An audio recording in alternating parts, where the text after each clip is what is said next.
You sit at a desk. They sit at a desk. You have sales reports. They have book reports. You need supplies. They need supplies. Business is a lot like school. That's why your small business should take advantage of back-to-school deals at Staples. Now, Staples 1-inch 3-ring binders are $1.92.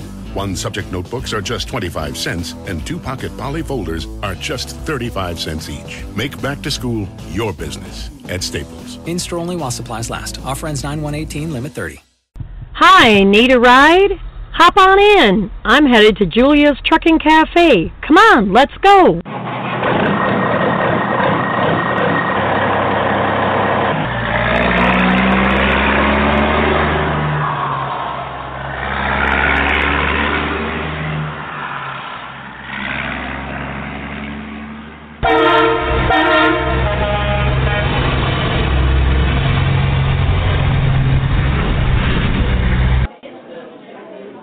We made it just in time. Come on, let's go get a seat.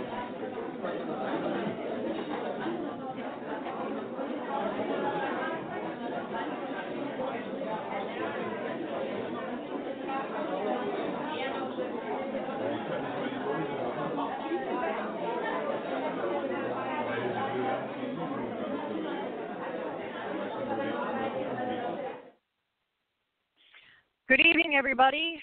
Welcome to another episode of Julia's Trucking Cafe. How's everybody doing this evening? I hope everybody had a good weekend, made lots of money, is trucking safe and sound. I'm right off of 64 at the Loves, broadcasting live this evening from the Loves parking lot in Kentucky. So it's in between Louisville and Lexington.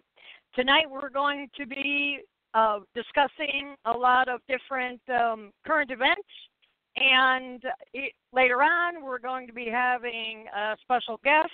My friend Lori is returning to the show to discuss with me the John Christner lawsuit, if you saw that in the news at all. So right now I want to remind everybody that the heavy road use tax is due the end of this month, here in a couple of weeks. The IRS issued a reminder, this is back in July, that the heavy highway vehicle use tax filings are due at the end of August. Form 2290 must be filed by August 31st. This tax applies to vehicles with a gross vehicle weight of 55,000 pounds or more. The tax is based on the weight of the vehicle, and a variety of special rules apply, the agency said in a press release. The IRS encourages truckers to use the e-file form 2290 rather than the paper copy annual filing.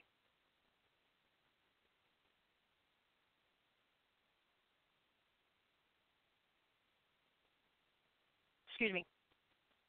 There is no need to visit an IRS office because the form can be filed and any required tax payment can be made online, said the IRS. And generally, e-filers receive their IRS stamp Schedule 1 electronically minutes after their filing. And then you could print it out and provide it to your State Department of Motor Vehicles without visiting an IRS office. If you need an appointment for assistance with the form, it can be made at IRS Taxpayer Assistance Center by calling 844-545-5640. That's 844-545-5640 to find out more if this is the first time you're filing this Form 2290. And in some news, some tragic news, a FedEx driver was hurt on I-40 after he got done hitting another truck and going off the road, down in between the two bridges, down the embankment into a creek. It happened on the 10th, just a few days ago, westbound I-40 near St. Francis County in Arkansas. The police say that another semi-truck was involved in a crash that sent the FedEx truck careening off of the interstate. You know, they're going to, he just went over the side and down. He was pulling doubles. I don't know if he was the large, over-the-road truck or if he was a day cab, but this will be in the show notes. The link to the article will be in the show notes. And, again, a lot of my sources that I use are CDL Life and Overdrive Magazine is where I get a lot of from. Then just about 45 minutes after that crash, the first crash, a second truck crashed and went off the side of the interstate as well. So it was just minutes apart. And, yeah, he was pulling doubles. One passerby said you could see the truck going in a big ball of dust. And him and his wife were driving from Oklahoma from Jackson, Tennessee at the time this occurred. He said him and his wife immediately pulled over. He readied himself for a venture into the water. And he said, yeah, I drew my shoes off real quick and put on some old shoes I had, which shoes were brand new, and I didn't want to get them all wet. But that was very nice of him and his wife to pull over to try to help this FedEx driver. He was airlifted to the hospital with severe injuries to Memphis, and he temporarily lost consciousness. Our prayers are with that driver and his family that he does make a full recovery. I just sincerely say over and over and over again, this show is kind of off the cuff as well, that, you can't be tailgating. You can't, especially with doubles and triples, because why do they call them wiggle wagons? They call them wiggle wagons for a reason. Also, if I'm a little bit loud this evening, I'm having to use my headset. Normally when I record the show, off topic just a little bit, normally when I record the show, I do it over my Wi-Fi.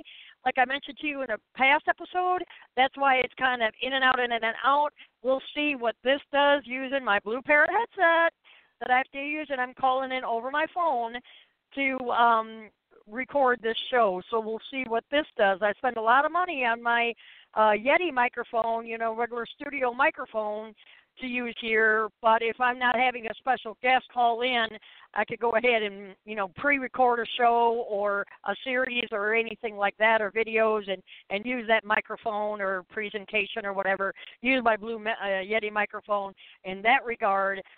But unless I have DSL or something like that, where I'm hardwired in with Ethernet, at my home office or something to record a show, maybe in the future I can, set up and be like Bill O'Reilly or, Dan Bongino or some of the Mark Levin or some of the good ones, the talk shows that I listen to, and use my, Yeti microphone. Also in other news, the FMCSA head Martinez looks at speaking with truck drivers for hours of service reform and stronger relations. This article, there again, appeared in Overdrive Online magazine. I'm also going to have a link in the show notes. We know Mr. Martinez is the administrator of the FMCSA. Tweaking the hours of service regulation in the coming months, particularly around allowing greater flexibility for drivers to split their 10-hour off-duty period into segments, and potentially reevaluating the 30-minute break requirement set in 2013. Well, Mr. Martinez, I have a question for you. What the heck have you been doing? They've been having a pilot program for the last year overlooking to splitting the sleeper berths. What have you been doing for 4 months that you've been, we've been harping about this? I understand that you're just coming into office and everything, but what have you been doing? In an exclusive interview with Overdrive on Tuesday, Martinez talked hours of service, the industry's transition to electronic logging devices, the sticky nature of detention time, and how he hopes to reshape the agency's relationship with the industry it regulates.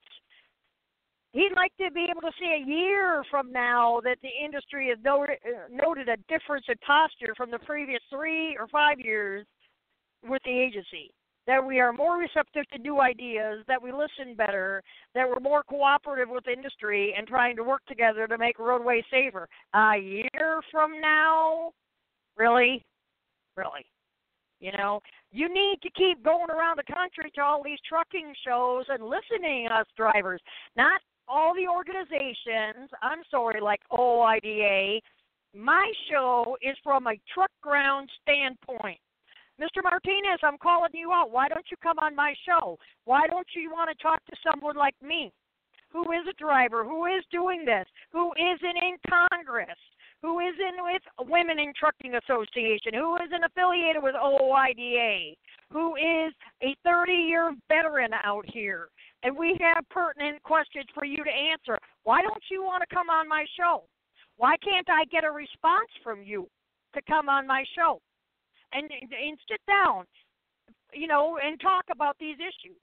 Talk about the e-logs, ELDs, the hours of service, sleeper berths, splitting the sleeper berth time, detention time. This is all what we're flexibility with the shippers and the receivers. These are pertinent issues. But no, you want to, you know, go to all these fancy smancy forums, the American Trucking Show, the Midwest Trucking Show, and all this kind of stuff. Yeah, because you can do a large number once. I also have an audience that's growing. Like I said, boots on the ground, drivers that do this day in and day out, not that aren't affiliated with any politics at all. So I ask you, I invite you to come on my show. Tina said in his conversations with drivers and carriers in his 6 months on the job that a key word continues to arise, flexibility. That's what he keeps hearing. We need some flexibility, he said. He's hoping in the next few months we can move forward some thoughts about how that might make sense. I think it's worth revisiting the hours of service and looking at providing greater flexibility. You think? Duh. The 30-minute break, which is required within a driver's first 8 hours on duty, is an often criticized component of the hour regulations, Martinez said. That's one area across the board we've heard complaints about. Why wouldn't we look at that? Yeah, that's our question. Why don't you look at that? The other issue is to revisit the issue of the split sleeper, to say what kind of flexibility that can be added there. Martinez noted that the industry is still in a transitional phase with the implementation of the ELD mandate, with drivers, carriers, and enforcers still adjusting to the change. By and large, I am pleased with the way this is rolling out, and we will continue to listen to drivers and carriers and work with them to be flexible where we can. I see this as not closing the door on the ELD issue. It's something we're working through to make sure everybody gets used to using them over the coming year. Also could be a step toward holding shippers and receivers accountable for long detention times, he said. Acknowledging that the agency doesn't exactly have regulatory authority over shippers and consignees. Martinez says ELD should bring to the forefront what a significant issue this is. While he said he understands there's disagreement on whether the driver shortage is a reality or not, Martinez said inefficiencies in the supply chain caused by detention exacerbate the issue. How can you have a driver shortage and have detention times that go into the hours, he said. That's a terribly inefficient use of a valuable resource. You think? We got 14 hours in a day, right? Am I right? And you're going to spend 16 of it at a shipper. Yeah, you get a 10 in, but you're waiting by your phone to have the shipper or the consignee call you that you're in a door or your product is ready or your load is ready. Walmart, you know, that when your load is done because you've got to drop your trailer because some numbnuts just had to, you know, go ahead and pull out when they weren't ready to, their trailer wasn't done being empty yet, is my point, where I'm trying to go with this.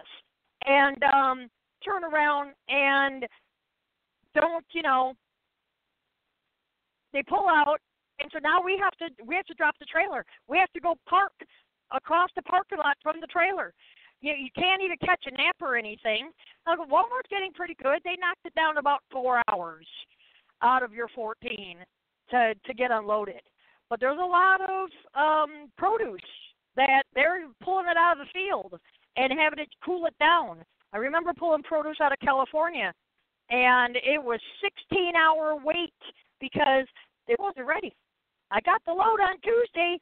I didn't get loaded until Wednesday, but be back in Cincinnati by Sunday. You know, run around California Thursday and Friday, 2,300 miles in 3.5 days, 700 miles a day, foot to that floor, drive your 10, go to bed, get up when that 10 is done, and keep on going. And make it, too. Dog tired. Boy, your butt's dragging when you walk in the door. They're going, what's the matter with you? And they wonder why I have an attitude. Article. Sorry, I digressed. Moving on to CSA Safety Measurement System Reform, FMCSA is planning a robust listening session for the fall to address reforms to the agency's Compliance, Safety, and Accountability Program.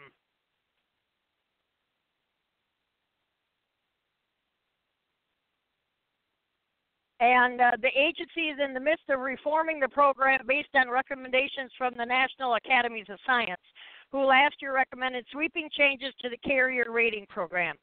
The agency announced last month. Martinez encouraged participation in the listening session as well as other chances to provide the agency with feedback. We're not going to progress without robust industry participation, he said. We could take criticism, constructive criticism, that's good. That's the way this is supposed to work. But if we move forward with proposals that you agree with, what I would ask is that you voice your support when we do that. If you like it, don't assume it's going to get done. These are put out as proposals and will never get done unless there's support from the regulated community. So it seems to me that he's going about it the right way. And, it's just really good that he's really wanting to sit down and speak with everybody.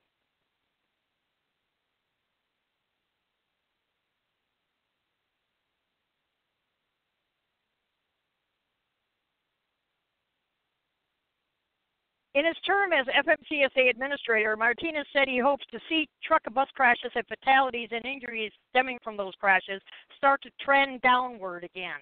In other words, start to decrease. The last few years, they have been on the rise. I don't have to tell people in this industry who drive for a living that the landscape out there is dangerous, in large part because of bad driving behaviors by passenger vehicles. I'm hoping that certainly in the 3 years that I'm here, and hopefully longer, that we will see a better integration of new technologies that will help crash prevention. I would hope to see safety numbers moving in the right direction. There again, you can go ahead and read more on this article. It'll be in the show notes at juliastruckingcafe.com. Under the cafe menu, just look for show notes. That's juliastruckingcafe.com.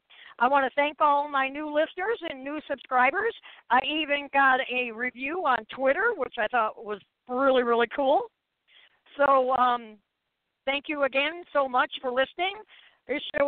Tonight's show is brought to you by Julia's Virtual Assistant Service. If you need a transcript for your podcast or a website built, contact Julia's Virtual Assistant Service by going to their website at juliasvaservice.com. That's juliasvaservice.com for all of your transcription and website needs. All right, I'd like to go ahead and welcome Lori to the show. Thank you so much, Lori, for joining us this evening. You're welcome, Julia. And have you heard about this Christner lawsuit that's been going on? Yeah, I was reading about it earlier today, as a matter of fact. And what are your thoughts on it? Or do you think I should go ahead and let everybody know exactly what the lawsuit is about? I think that's a better idea. What do you think? Yeah, I think maybe you better bring everybody else up to speed because I'm kind of a little confused. I mean, so this Mr. Huddleston, I'm sorry, Mr. Huddleston was working for John Christner Trucking, and he brought a lawsuit against John Christner Trucking back in September of 2017, last fall, and that he said that they, according to Mr. Huddleston that Christner violated the Fair Labor Standards Act, FLSA, by misclassifying him and other independent contractors. Instead of employees, they classified them as independent contractors and requiring them to work without compensation. John Christner is a trucking company headquartered in Sapulpa, Oklahoma, and he hauls products throughout the, contiguous United States, just like you and I do. And Mr. Huddleston drove for them from May 2016 to August of 2016. He said that under that action, he was performed to do work over 100 hours a week, that he was required to lease equipment from them, and that Mr. Christner had full control of the equipment. There again, I will have this this latest filing in the show notes, even though I may not supposed to, but I will anyway. And how he leased the equipment, but yet he couldn't take it someplace else to another contractor and work for them. I'm like, what? Say what? So, so what were you confused about on this? Well, that was one of the things I was a little confused about. If you enter into a lease operator contract, you're not an employee. Although you're leased to a company, you're not supposed to use said equipment to haul your own freight without company permission. So I guess maybe the biggest issue was when he left them, he wasn't allowed to take the truck with him. Was that the issue? I mean, I really don't understand. And how was he allowed to work 100 hours a week? That's not legal. Unless he's counting all of his sitting hours, which we don't get paid for as lease operators to begin with. So I'm kind of confused. And when I was reading the article, it goes back to they're stating that they've been doing this for a minimum of 4 years that they can prove. Right. But I'm in a lease operator contract right now. I can't haul anybody else's freight. I'm 100% responsible for my vehicle. I don't get compensation from my company, although I can take my truck with me if I leave because I brought my truck here. But you also bought it from a third party, not who you're leased to, correct? Correct. But from what I understand, he's under a lease purchase. From what I understand, he's under a lease purchase buying the equipment from JCT. Like I'm buying my truck from the company I'm leased from, or like you're buying a truck from CR England. That's not what I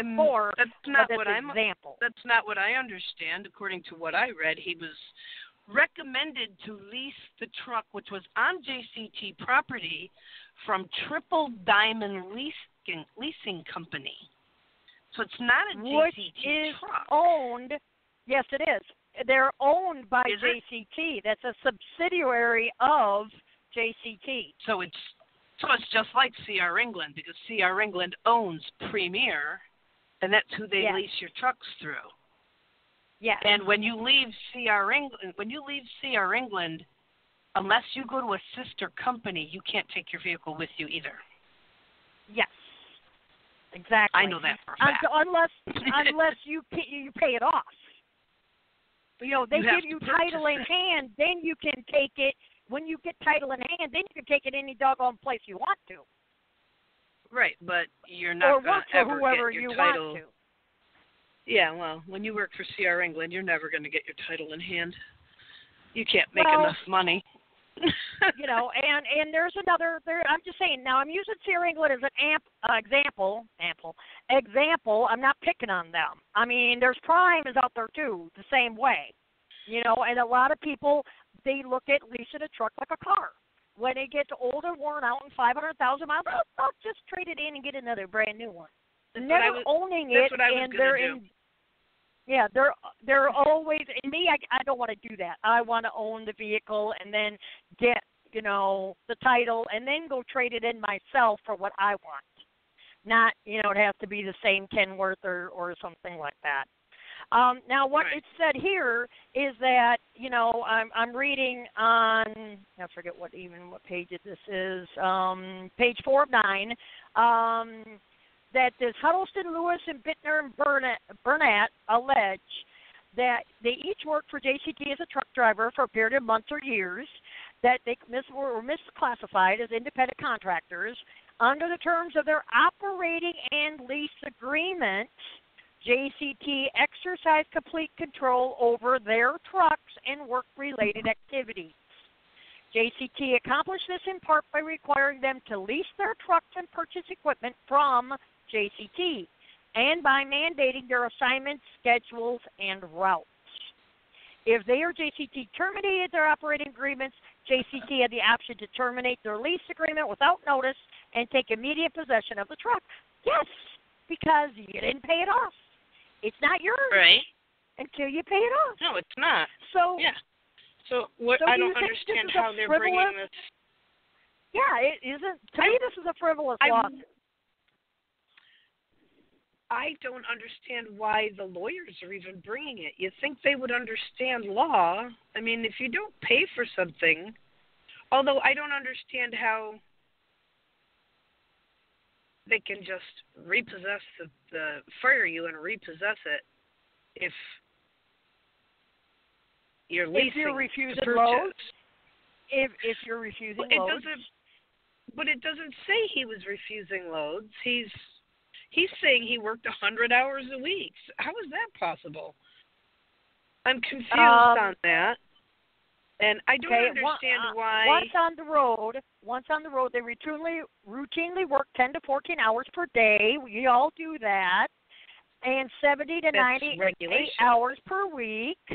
JCT compensated them based on 3 factors: a flat rate per mile, like $1 to a mile, plus fuel surcharge, whatever. Reimbursements for certain categories of expenses, and 3 deductions for inter alia lease payments, various insurance premiums, Qualcomm communication systems, licenses, maintenance and repair, cleaning services, fuel costs, freight charges, physical examinations, and drug screens. Oh, and they're also complaining that they had to go to Sapulpa, Oklahoma for orientation and were not compensated for it. We're not paid for coming to orientation. That's another thing that's in the lawsuit. Not a company driver. Right.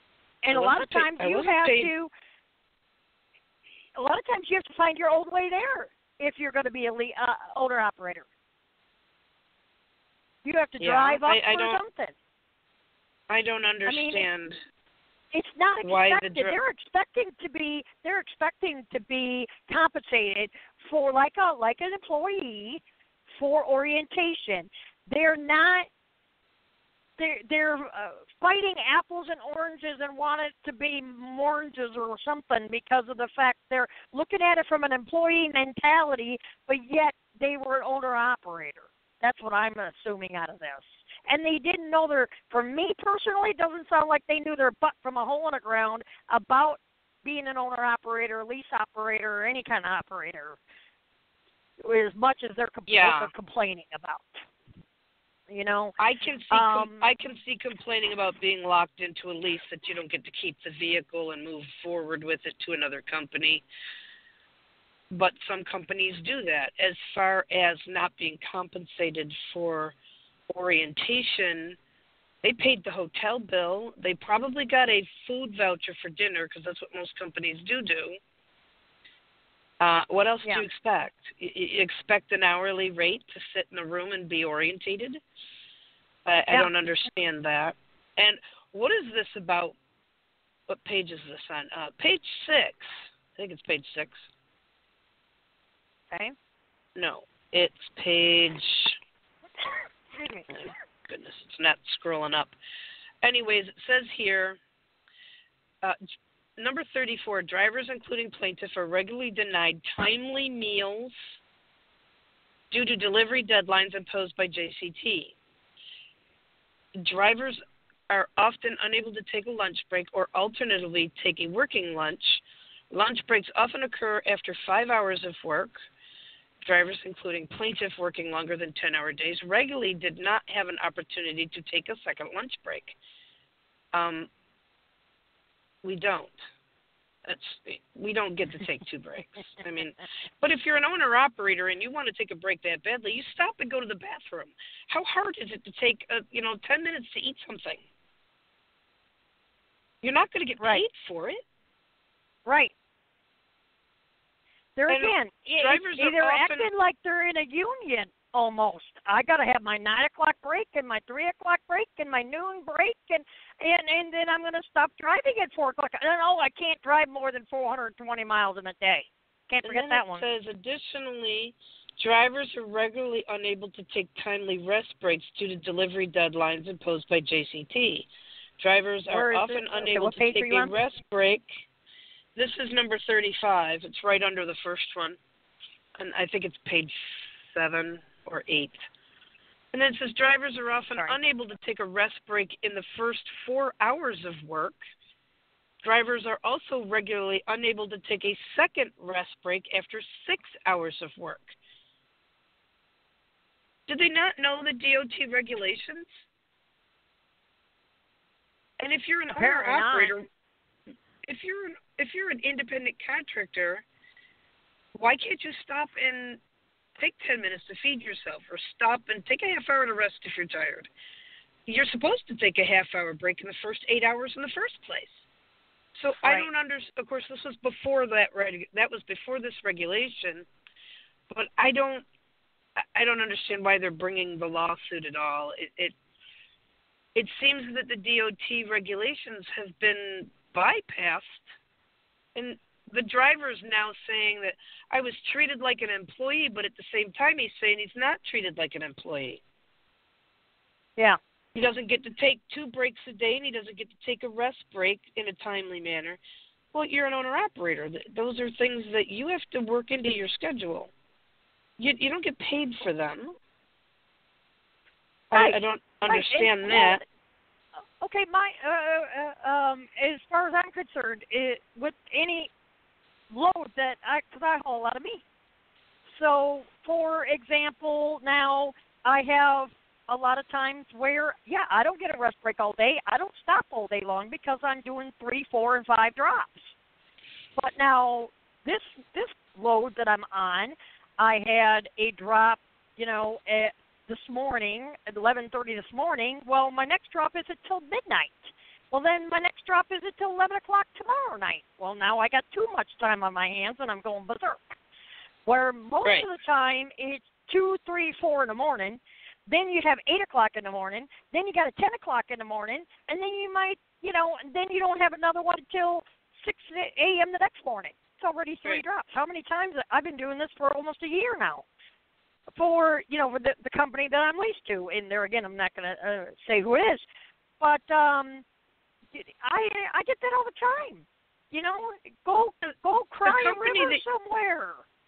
I know, and here's another one: the company you're leased to, they require you to have a sign on your truck so that when you get to your shippers and receivers, you can identify the truck as being your truck with the company you're leased to. They're complaining about that as well. Number 38, JCT exercises significant behavioral and financial control over drivers, including establishing that they are, in fact, employees, when they've already said that they are called lease operators or independent contractors. Specifically, the control includes drivers requiring to purchase JCT logos and place them on their leased vehicles. Why is that a problem? Right. How else are they supposed to identify you? They're also supposed to check in with supervisors. Yeah, that's an FMCSA regulation. Yeah. And why are they complaining about having... Yeah. Why are they complaining about having to check in with their supervisors on the Qualcomm? To put in an arrival call, a depart call, and I'm on my way to go get the load call. That's just part of trucking. Apparently, this guy doesn't know anything about trucking, this Huddleston.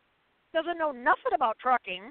doesn't know nothing about being an owner-operator, but yet, there again, I want to know how much experience he has. I want to know how, was he a company driver, an owner-operator, what? What is his background? Well, I can't find really a whole lot on him.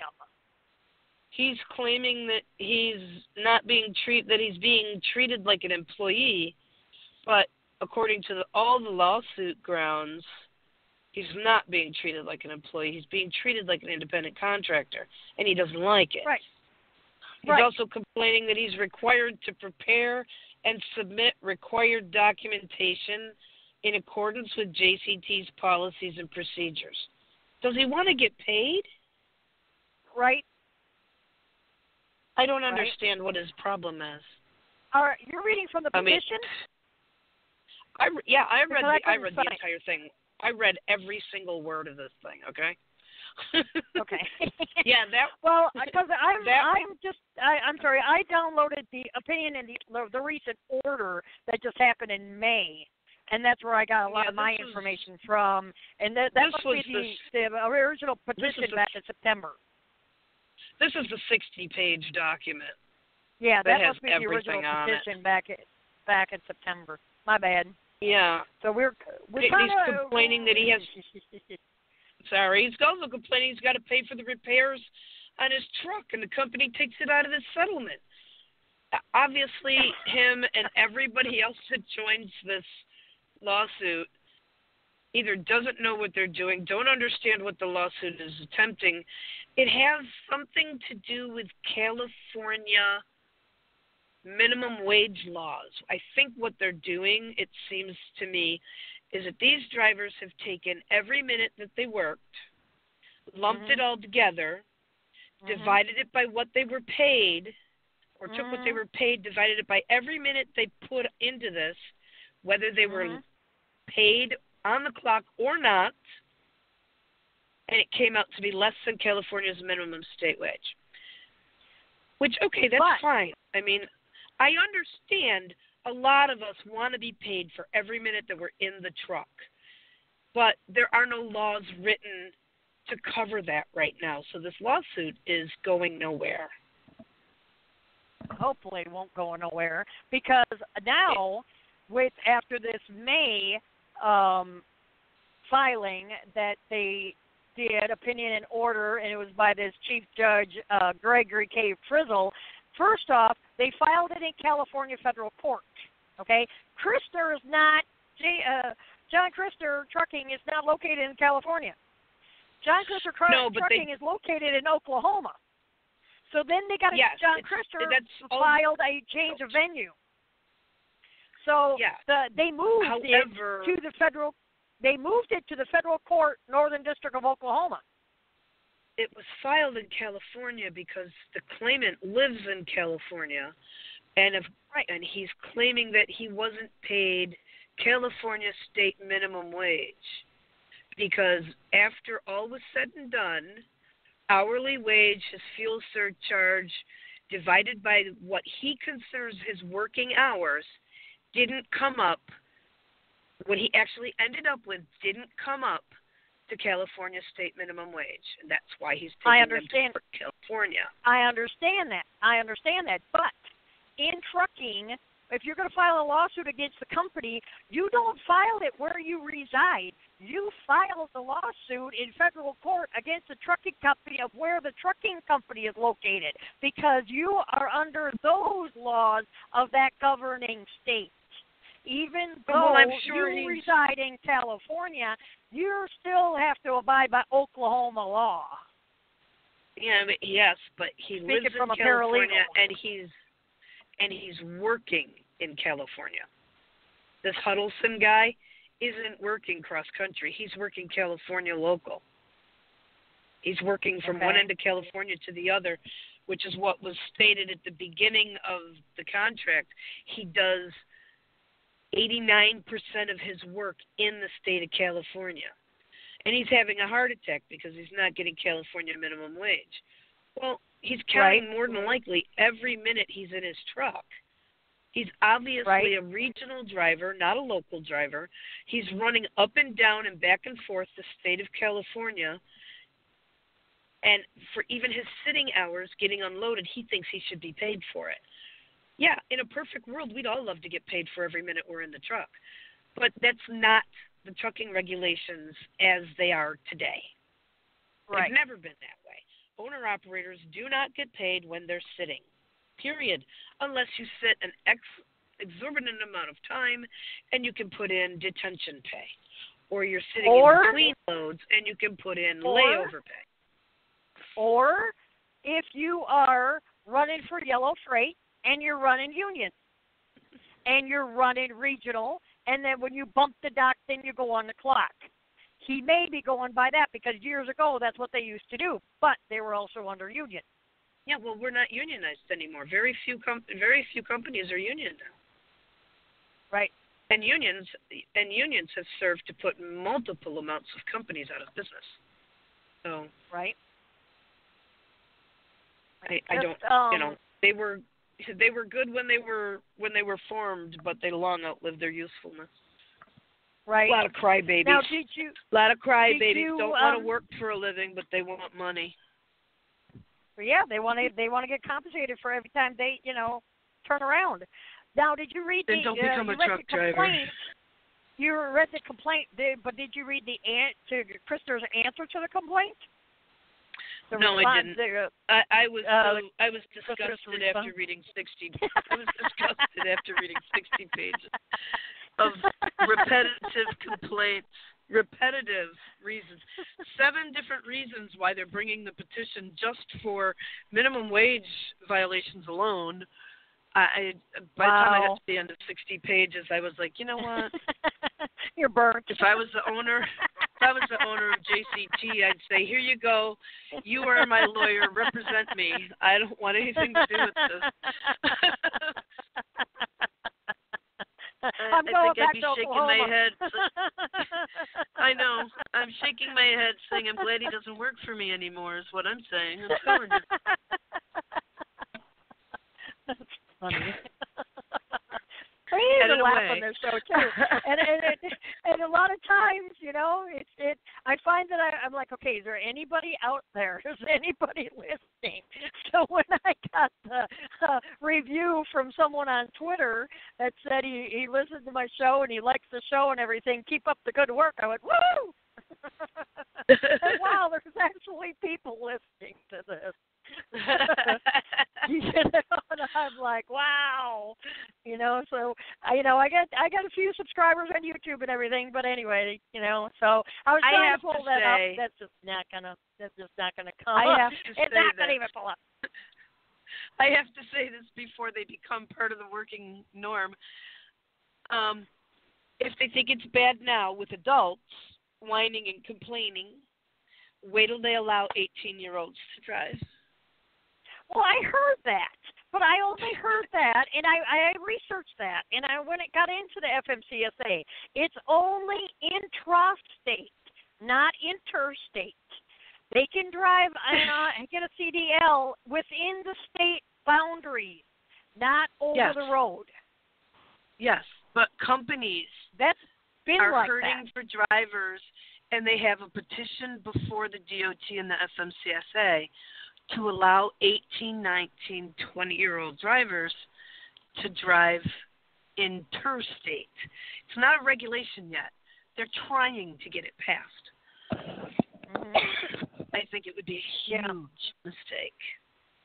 Oh, huge mistake. I know some 28-year-olds that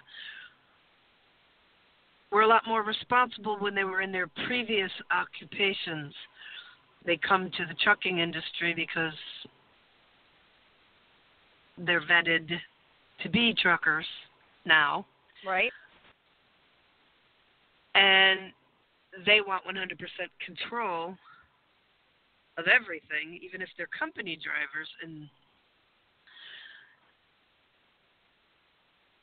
some of them have done 4 years in certain places, and God bless them for it. But they come to work as truck drivers and think they deserve the same accolades. And Right. you're just a truck driver now, dude. Right. I had one guy actually tell me to my face. It ain't all that. Guy actually tell me to my face that I was taking a man's job. Oh, I've been getting that for 30 years. Why don't I stay at home? Why don't I take care of my old man? You know, he wouldn't be cheating on me and all this kind of stuff. And I turned around and told him, well, you know what, dude? If you kept your ass at the house, excuse my language, I don't mean to cuss. I didn't say that, did I? I'll have to delete that.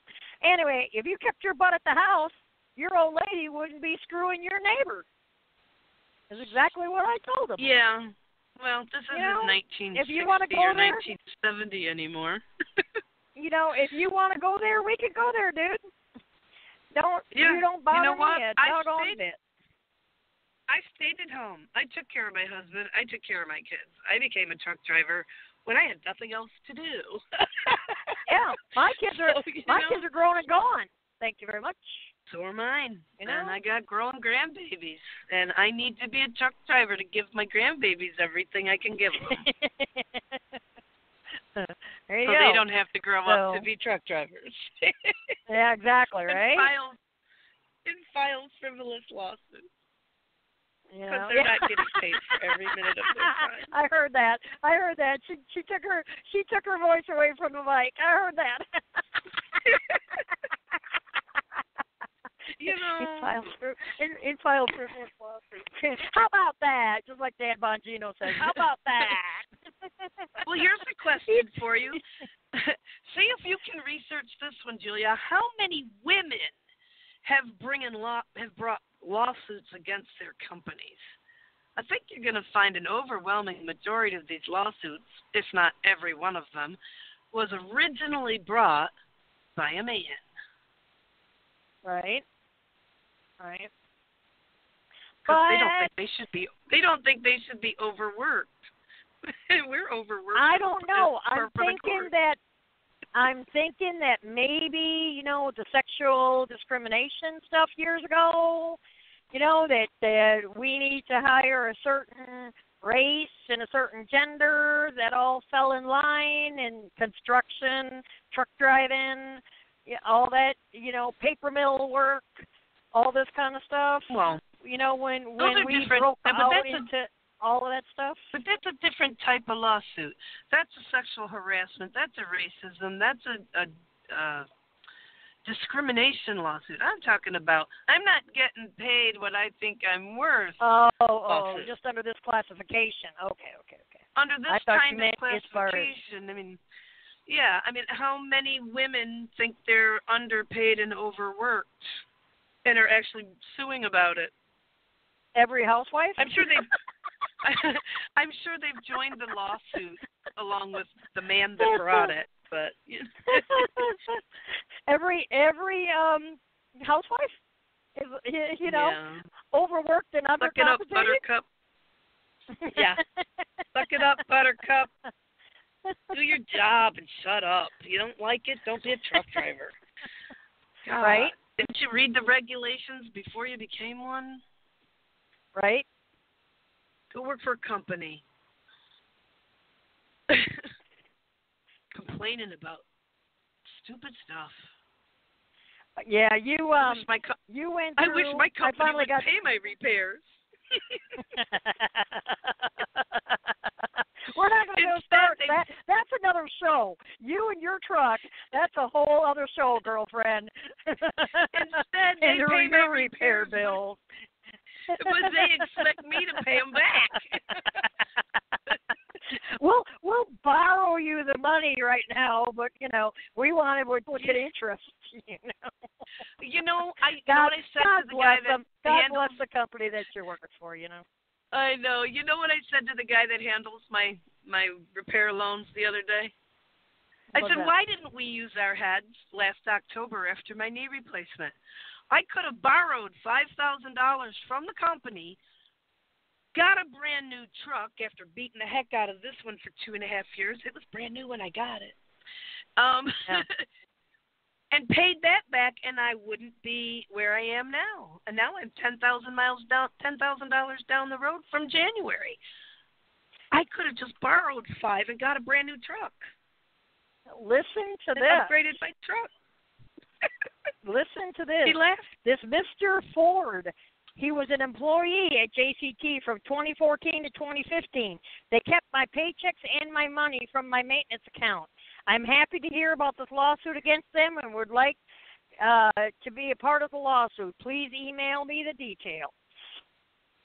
Sounds like when he left, they never gave him his money.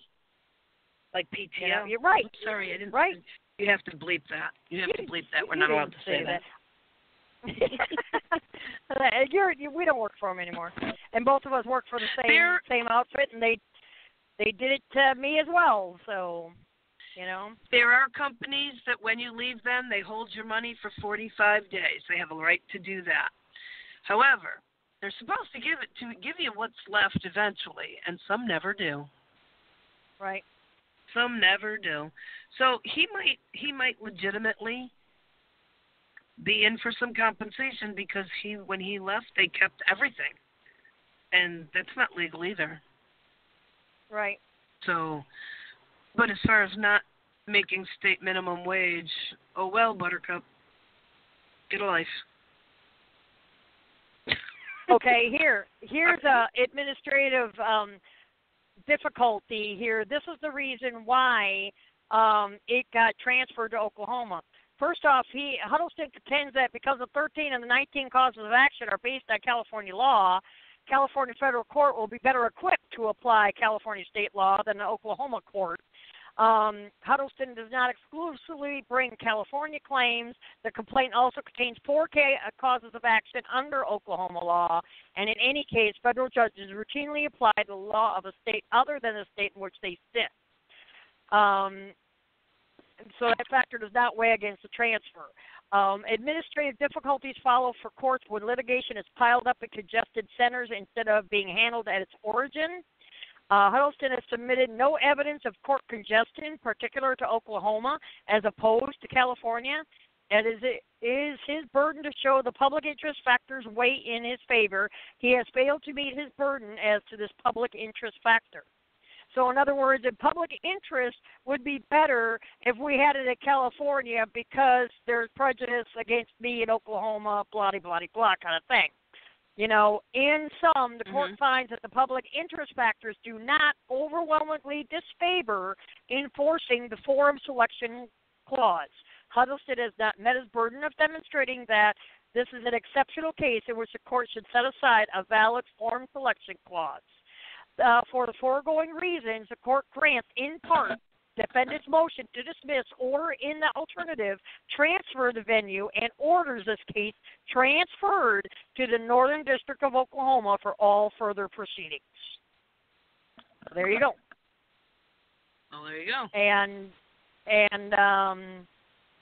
you know, yeah, and this goes localized interests and all this kind of stuff. So this was a decision. Let's see, real fast because we're close to being out of time for this show. Yay! I'm going to do almost an hour. Memorandum decision in order. Defendant's motion to dismiss for lack of jurisdiction or an alternative to transfer the venue. So what that means is that Christner filed a motion to dismiss for lack of jurisdiction. Okay, meaning that it wasn't filed. It was filed in California instead of Oklahoma or whatever, because even though he was working in California, the headquarters of the Christner company is in Sapulpa, Oklahoma. Okay, that's where he was originally hired. Okay, but he was just working out of an office out of California, like out of a yard in one of their subsidiary yards in California. But he really did have to file it in Oklahoma, where the headquarters is based. And well, there you go. So, and that's the reason why, speaking from my paralegal background and legal secretary background, you know, that's the reason why it was moved to Oklahoma. So I'm going to be following this case in the future and keeping everybody abreast of what's going on and different things that are filed, along with, you know, all of this I will put in the show notes that everybody can read it for themselves, read 60 pages, and get good and disgusted like you. So there you go. I'll be interested to see if they win this lawsuit. I would Right? like to see Well, it's gonna take a drivers while. that were yeah, it is. But I would like to see drivers that whose money unjustly got kept, get their money. Right. But Right. I tell you what, agree. if this guy But wins, the notice of but claim, he didn't get minimum wage, then I'm starting a lawsuit. oh boy. Now the notice of claim to join. The notice of claim to join this. We're running out of time. The notice of claim to join this lawsuit is September. So they're right now, since May, they've been fighting, Huddleston and JTT has been fighting about what the proper verbiage and everything for the notice of claim to be sent out to the drivers. And it's only from May of 2015 to May of 2018. That's it. If you were any time before that period, you're not in it. But thank you so much, Lori, for joining me this evening and discussing this. I really enjoyed it. We have to do this again. And it's almost like a girl night long distance almost. The two old Lease operators. Trashing. We work our butts off. Trashing the companies, and see what's going on out there and everything. So thank you again for joining me this evening. I greatly, greatly, greatly appreciate it. And to everyone else, thank you so much. All right, and I will let you go. You have a good evening. You too. And again, I want to thank everybody for subscribing. I'm on YouTube, Facebook, iTunes under podcast, iHeartRadio under podcast. Just look for Julia's Trucking Cafe. Go to the website, juliastruckingcafe.com. Look around the cafe menu. It's a drop-down menu. You'll see recipes. You'll see the show notes. You'll see the shows from the archives. And also, like I said, on YouTube, please subscribe. You want to ring the bell to get notifications when I upload a video like this evening. And I look forward to having more special guests on, more people calling in, putting their 2 cents worth in, or their, the speed limit in, or whatever you want to say, to our discussion. That would be really great to get several people calling in and having a group discussion about these kind of topics. So please keep that in mind. Our caller number is 213-943-3411. That's 213-943-3411. And I look forward to talking with all of you next week. Take care and have a good week. Shiny side up and stay safe.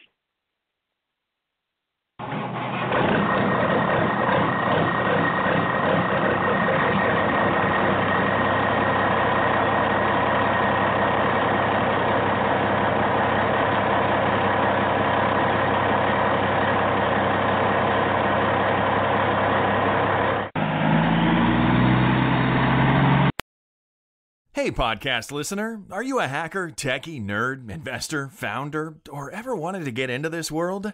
Join TechCrunch for its annual Disrupt conference in San Francisco, featuring the luminaries who aren't only making the rules in technology, but changing the game.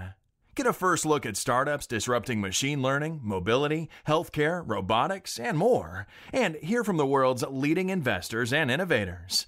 Visit TechCrunch.com and use promo code SPREAKER. That's SPREAKER for an exclusive discount.